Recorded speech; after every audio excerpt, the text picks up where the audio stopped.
never made it, but I know what it takes. I'm motivated by a mix of emotion. Got my statement, and I'm reading it slow so I can understand it fully. Appreciate my standing, go out of this world and right on time. Oh, never in my life have I seen the sky light up like this. I'm far away from Earth and I wanna know if you exist. Mission control, do you read me? Send me my coordinates lately. Mission control, am I drifting? Tie me to someone who will love me, yeah. Wait, I think I'll last a bit longer. Find another. Welcome everyone to another Ref Brandon and the Todd Family YouTube video. Wherever you are, whatever you may be doing, thank you so much for making Ref Brandon and the Todd Family part of your day. We always greatly appreciate it. Happy Thursday to everybody out there. Today's main topic is going to be college football. I'm going to do another 2023 early season preview, and this one goes out to my man Troy, who lives in North Carolina, but he is currently working not only out of the city, not only out of the state, but out of the region. But I'll get to that coming up here in a couple of minutes. First, I want to send out some condolences to the family of Mike Halleck. And if you're a long-time wrestling fan, then you should know that he was given a gimmick back in the mid-90s in the WW at the time, at the time when Vince McMahon was giving out all those crazy, weird gimmicks. Mike Halleck has, according to most people, been given the top 5 or at least top 10 worst gimmicks of all time. He was Man-Tar back in the day. He had other gimmicks as well, but Man-Tar is the one that he is most known for. He died apparently late Tuesday night, early yesterday morning. I found out about it sometime yesterday afternoon, but it was posted at about 2:30 or 3 o'clock yesterday morning. So I'm assuming he must have passed away late Tuesday night at the age of 55.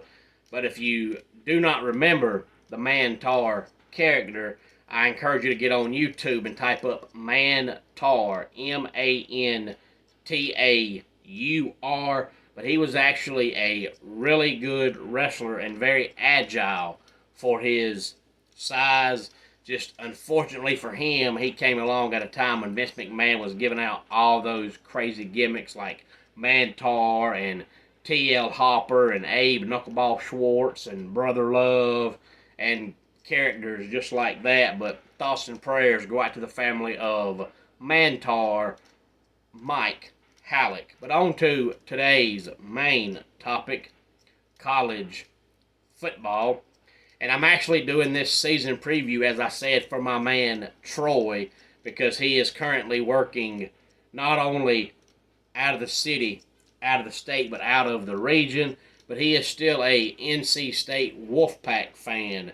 And earlier this week, I want to say it was Monday night, if I'm not mistaken, him and I were talking about NC State, because honestly, up until Troy and I talked about it, I hadn't even looked over their schedule because I just hadn't thought about it, because I've been doing so much other stuff and the season is still so far away.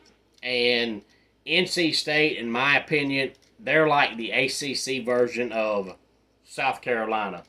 Almost every year, they're good, they're decent, and you know that when you play them, if you don't bring at least your B-plus game, they'll beat you. But they're hardly ever going to go worse than 6-6, and they're never going to go better than 9-3. That's just what they do. So they're respectful, they're good, and you know when you play them, you better bring your A game, but you just don't think of NC State as a top 5 or top 10 team. And just like I told Troy, in my personal opinion, the last 3 years, they've had the best talent they've ever had, and they still didn't win 10 games. Just because it's NC State. They're respectable. You have to play hard when you play them, but when you look on your schedule, you don't think of them as a team that's going to make the playoffs or go to a New Year's Six bowl game. You just don't. And I don't think the talent they have this year is as good as the talent they've had the last 3 years. Now, the good news for them is they don't play Florida State because the divisions have gone away. They don't play Florida State because they used to both be on the Atlantic side, but there's no divisions this year. So you just play 8 conference games, and according to most people, Florida State's either the best team in the ACC or the second best team in the ACC behind Clemson. Most people say Florida State and Clemson are going to play twice this year, once in the regular season, and then again for the conference title. Since there's no divisions this year, it'll just be the teams that have the 2 best records. But looking at NC State's schedule, they open up August 31st. That's a Thursday night against UConn. And then on Saturday, September the 9th, they play Notre Dame.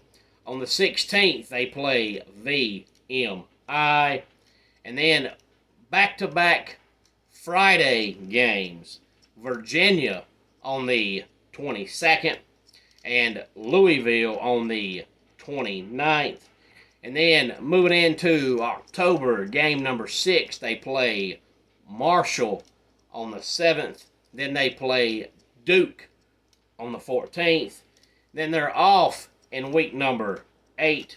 Then they come back Halloween weekend on the 28th and play Clemson.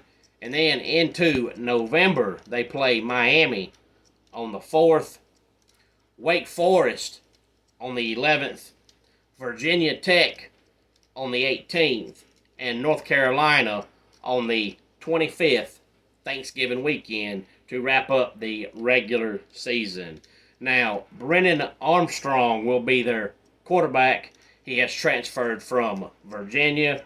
It's kind of a reunion of sorts for Brennan Armstrong and new offensive coordinator Robert Anae, because Robert Anae used to be the OC at Virginia, and then of course he left that program, and now he comes into Raleigh to call the plays for NC State. So a reunion for Robert Anae and Brennan Armstrong. I think those two will have a great year. But I think with NC State, they beat UConn, they beat VMI, they beat Virginia, they beat Marshall, they beat Wake Forest, and they beat Virginia Tech. That gives them 6 wins. I think they lose to Notre Dame, and they lose to Clemson. That puts them at 6-2. Then they have 4 toss-up games. Louisville, Duke, Miami, and North Carolina. So if you split your toss-up games, that puts you at 8-4. It's possible you win 3 of the 4 and go 9-3. That would be a great season. I believe I heard earlier this week on the radio that NC State's over-under is 6.5. I'll go over that because, to me, I see 6 wins on the schedule, and I see 2 losses and 4 toss-up games.